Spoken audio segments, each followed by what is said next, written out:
こんばんは。読んだ本について語る本のひととき。ラジオ感覚でゆっくり聞いていってください。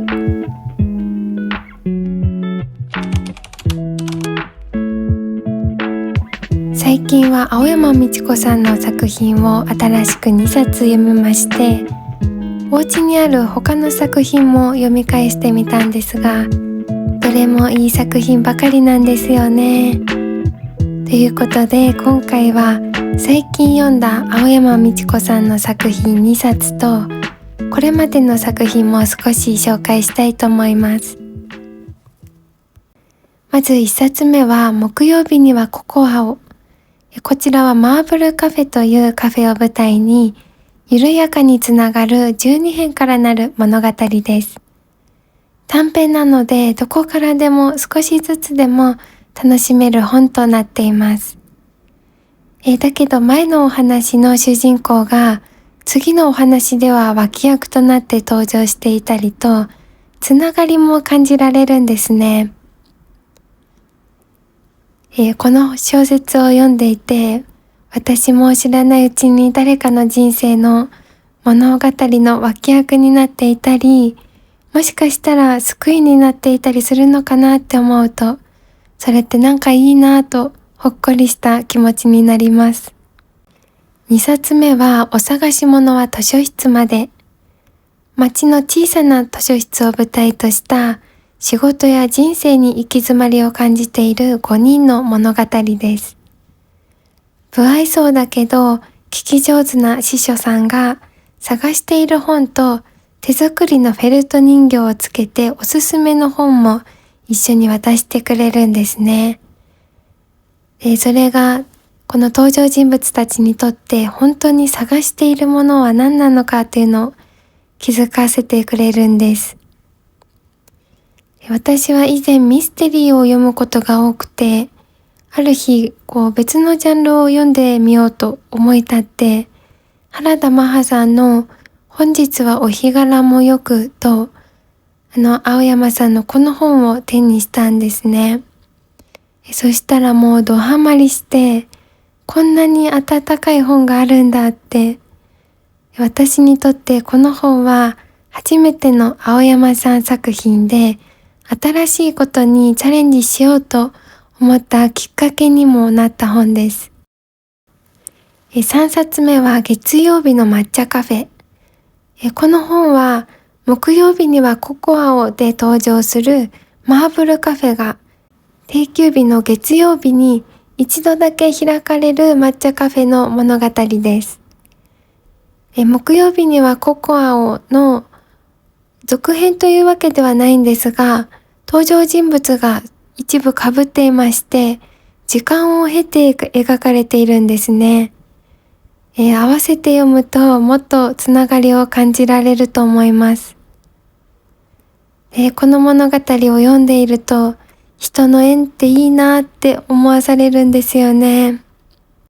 きっとつながる何かがあって、つながったんだろうなと感じさせてくれるんです。4冊目は猫のお告げは木の下で。ふと立ち寄った神社で出会った猫、みくじの葉っぱのお告げが導く7つの物語です。受け取った人にしか見えない葉っぱに書かれた言葉の意味を探して自分と向き合っていくというお話です。この言葉の意味として正解というものはなくて、どう受け取るか、どう解釈するかはその人次第。ただのきっかけに過ぎないかもしれないけど、そのきっかけをどうつなげるかできっと変わってくるんだなと思わせられます。5冊目はただいま神様当番。ある朝目を覚ますと手首から腕にかけて神様当番と太くて大きな文字が書かれていて、突如目の前に現れた神様を名乗るおじいさんの願いを叶えることになった5人の物語です。これまでの作品の中でも特にフィクションが強めな作品かと思うんですが、登場する主人公たちの悩みはもうリアルで、こうしたい、こうなりたいっていう思いが神様という形で現れるんですね。で、願いを叶えたと思っても、文字も神様も消えない。そこで自分でも気づいていなかった忘れていた思いに気づかされていくんです。6冊目は月の立つ林で、つまずいてばかりの日常の中、竹取翁という男性のポッドキャスト尽きない話を聞いている5人の物語です。月に関する語りに心を寄せながら、彼ら自身も彼らの思いも満ち欠けを繰り返し、新しくてかけがえのない毎日を紡いでいくというお話です。この本は特に私の好きな作品です。月のお話も読んでいてもっと知りたくなるし、この月の満ち欠けのように同じようだと思っている毎日も実は全く違う毎日なんだと改めて感じさせられるんですね。で、見えていなくてもつながっている、思っている、そんな素敵なつながりを見せてくれる一冊です。そして7冊目は去年発売されたリカバリーカバヒコ。マンションの近くの公園にあるカバの遊具カバヒコ。自分の直したい部分と同じ部分を触ると回復するという都市伝説があり、人呼んでリカバリーカバヒコ。このマンションに住む5人の物語です。自分の弱さとか臆病さに気づかされるかなと思います。きっと誰もが抱いたことのあるであろう痛みに触れながら自分と向き合って回復している様子がとても温かく描かれています。ざっくりと7冊ご紹介しました。青山さんの作品は小さな出来事や日々のつながり、一歩を踏み出す勇気が丁寧に温かく描かれているんですね。で、悩みや葛藤をリアルに描きながらも、その中に日常にある小さな奇跡がいくつもあって、読むたびに優しい気持ちになります。青山さんの作品ではカバーのデザインにいくつかミニチュアのデザインがあるんですね。で、こちらはアーティストの田中達也さんがデザインされているんですが、この後ご紹介する人魚が逃げたのカバーも今回担当されていまして、ちょっと今回は特に注目してほしいと思います。ここからは最近読んだ2冊を紹介していきます。まずは赤と青とエスキースです。2021年に単行本が出版されまして、今年の9月に文庫本が発売となりました。このカバーの真ん中に描かれている絵は実際の水彩画で、水彩画家のユークさんという方が描かれた作品なんですが、色使いがとても美しいですよね。で、このカバーは写真なんですが、もう絵画のようで飾っておきたくなります。この作品は一枚の絵画をめぐる5つの愛の物語が連作短編として描かれています。20代から50代までの4人の視点で描かれる4つの章とエピローグで構成されていて、それぞれ短編なんですが、1枚の絵画を軸として全てがつながって30年の時を経て描かれる一つの物語となっているんですね。各章には細かな仕掛けが組み込まれていて、各章のタイトルに注目してみると、赤と青がモチーフとなっているんですね。そして絵のモデル、絵の額縁を作る人、絵を見る人、絵の写真を見る人というそれぞれの絵とのつながりも魅力的です。少し章の説明をしていきたいと思います。まず第1章は金魚とカワセミ。メルボルンに在学中の女子大生レイと、現地在住のブートの期間限定の恋を描いた物語です。第2章は東京タワーとアーツセンター。美大を卒業し、額縁職人の見習いとなった30代の男性が、工房に依頼されてきた一枚の絵画を通して仕事のやりがいや自分を見つめ直していくお話です。第3章はトマトジュースとバタフライピー。かつてヒット作を出して以降、最近は鳴かず飛ばずの中年漫画家高島と元アシスタントで今や人気漫画家となった弟子との対談で、自分はなぜこんなに漫画を描きたいのか、描いているのか、自分の良さを改めて知っていくお話です。第4章は赤鬼と青鬼。50代にして転職、恋人との別れを経験し、ある日パニック障害となってしまった女性が人生を見つめ直し、元彼や自分と向き合っていくお話です。そしてエピローグで全てがつながる瞬間を体験することになります。この作品はこれまで以上にあっと言わせられる作品だったかなと思います。温かい気持ちになる驚きって読んでいてすごく心地いいなと感じました。この作品は特にもう最後まで読み進めてニコニコでやられたって思いました。インタビュー記事を読んでいて初めて知ったんですが、青山美智子さんは初めは漫画家になりたかったそうなんですね。で、第3章で描かれている漫画家あるあるみたいなことから、その心情までご自身の経験が反映されているそうなんです。で、弟子の砂川が高島さんに言う言葉で、自分を肯定してくれて一番の理解者であると思わせてくれる言葉があるんですが、それは青山さんが実際に編集者さんに言われた言葉だそうで、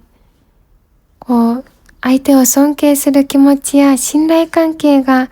あるからこその言葉だなぁと思わせられました。私はこの3章と4章も好きだったんですが、4章では特にハッとさせられる言葉もいくつかあって、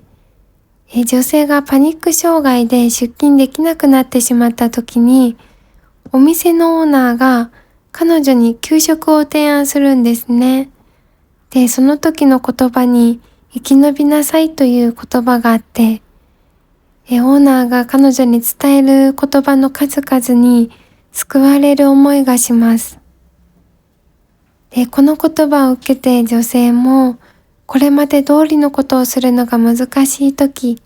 無理に推し進めようとしたらいろんなことが壊れてしまうかもしれない。これからもずっと続けるために今は止まる。という言葉を言っていまして、きっと何かにつまずいたとき思い出すだろうなぁと心に留めておきたい言葉です。そしてまたオーナーの言葉なんですが、私はね、人生は何度でもあるってそう思うの。どこからでも、どんな風にでも新しく始めることができるって、そっちの考え方の方が好き。とあるんですね。私もこの考え方が好きです。この言葉はこの物語の全体を通して見ているような言葉でもあって、自分に誇りが持てるように過ごしていきたいなと思わせられる一冊でした。2冊目は人魚が逃げたです。今回は銀座の歩行者天国に現れた王子と名乗る青年を軸に物語がつながっていきます。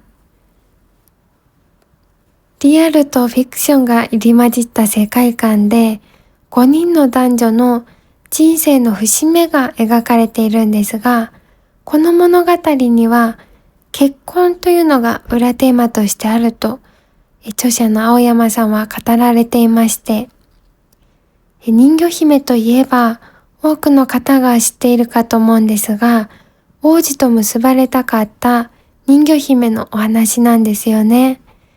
で、そこで各章ではそれぞれの結婚のあり方についても語られているので、そこにも注目です。第1章は元劇団員で元タレント、現在は小さな広告会社に勤める青年が12歳年上の恋人との関係に悩みながら自分らしさや相手を理解することの本質を知り、プロポーズを決意するお話。第2章は娘の旅立ちを目前に控えた女性が自分の人生って何だろうかと考える結婚と妻、そして母親、そして一人の人として自分を見つめ直すお話。第3章は定年退職を機に絵画を集めるようになった男性が妻から離婚を切り出され、自分のこれまでやこれからを受け入れていこうとする結婚と離婚のお話。第4章は作家の男性が自身の作品の選考結果を待つ中、妻との関係や自分の一番の理解者でいてくれることを再確認するお話。第5章は自分に自信がなく、もう恋はしないと決めていた高級クラブのママが、ひたむきにがむしゃらに頑張る青年に惹かれ、自分を見つめ直し、相手と向き合うことを決意するお話。私は特に2章と4章が好きでした。この第2章の母は、娘が自分の人生の大半を占めていて、娘が旅立つことへの寂しさや引き止めたいという気持ちがあるんですね。で、娘との買い物途中に出会った王子に対して娘が語る場面があるんですが、その言葉にハッとさせられるんですね。そして娘が見てきた母親という自分の姿を聞き、ああ、自分にもやりたいことがあってやってきたんだと気づかされるんですね。娘が街で出会ったその王子に言う好きな言葉があるんですが、それは誰よりも憧れがあったのよ。自分の知らない花や鳥や森や街に行ってみたい見てみたいって、いろんなリスクがあることだって初めから100も承知よ。不安がなかったわけじゃない。だけど誰かにやれと言われたことじゃなくて、自分が願ったことだから、辛いことも全部引き受けるって、それくらいの強い決意で臨んだのよ。という言葉があるんですね。もうこれを読んで、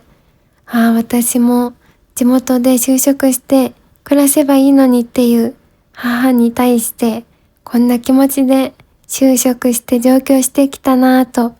思い出しました。そして第4章では作家さんのお話で小説を書くということや、それが自分にとってどんな意味を持つのかというのが綴られているんですね。きっと著者の青山さんもそんな気持ちで書かれているのかなと思うと、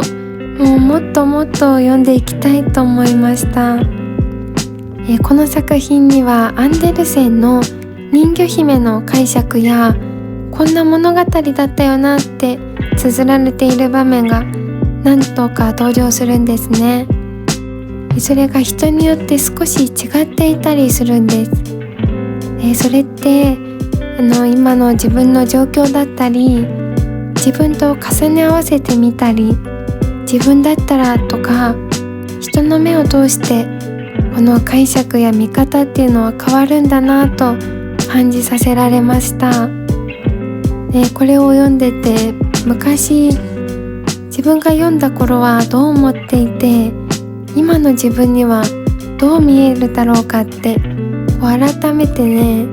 人魚姫というのを考え直してみましたね。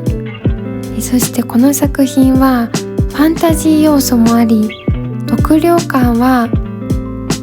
なんかディズニー映画を見た後のような不思議な物語のお話を聞かせてもらった後のような大人の物語なんだけど、子供心も蘇ってくるような、そんな気持ちになる一冊でした。今回は青山美智子さんのこれまでの作品を少しと最近読んだ2冊をご紹介しました。あっという間に12月ですね。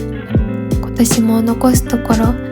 と1ヶ月もなくなってしまいました。この時期になると私子供の頃から手も足も霜焼けがひどいんですね。靴とかもパンパンになっちゃって履きたくないくらいもう指がちょっと痛いんですね。で末端冷え性で冷たいのに手汗も足汗もすごくかくので霜焼けになっちゃうんです。なので家の中でも手袋が欠かせないんですね。で本を持つ時も手汗でもシワシワにならないがあって心配になっちゃって、最近単行本用にもブックカバーを買いました。あと足も普通の靴下だと蒸れちゃうので、ちょっと高いんだけどサラサラなのに汗を吸い取ってくれるシルクの靴下が欠かせないんです。でもこれがすごく良くて5本指ソックスなんですけど、意外と暖かさもあるんですよね。これからもっと寒くなって今はインフルエンザも流行しているようなので、皆さんも体調に気をつけてお過ごしください。ということで今回も最後まで聞いていただきありがとうございました。